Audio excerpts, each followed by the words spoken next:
We're going to put this in our system, our heating system, because I've had to drain it all out to do some jobs on radiators and things, and if you do have it drained out you will need to top it back up again.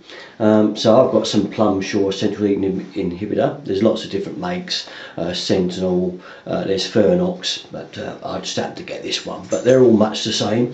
Okay, it's a 1 litre bottle. It'll do a full system, usually does about 10 radiators roughly. Now if you've got a system like mine, which is a hot water cylinder tank, then this is ideal for you, because this is going to go in our little storage tank that feeds the side that does the boiler and does all the radiators. So this is going to be fairly easy to do, because we've just got to go up in the loft and top it in. If you've got a combi system, it's a lot more involved. Okay, so now I'm assuming that you know how to empty the system.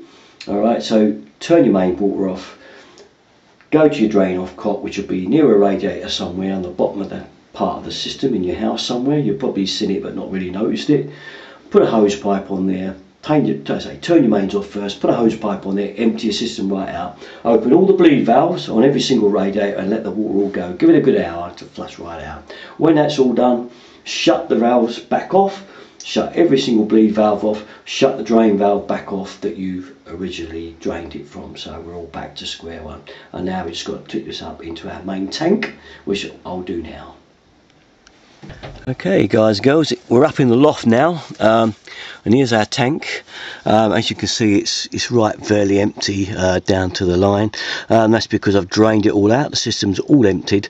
I've shut the drain valve back off now, so it's all sealed, and I've closed all the air cocks on the radiator valves.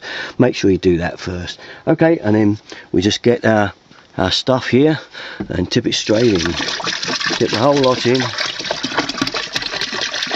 That's it, put it all in, that's it, and then we're away really now. We can, now that that's in, we can return the supply on and get the stuff down into the system.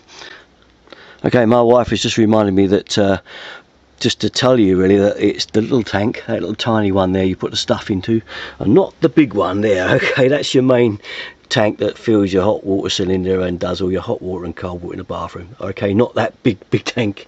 It goes in the little central heating tank there. The stuff is in. Don't forget to shut the drain valve, and don't forget to close all your air cocks and then start filling the system. And obviously once you do start filling it all, you can go around and bleed all your radiators and the job is done.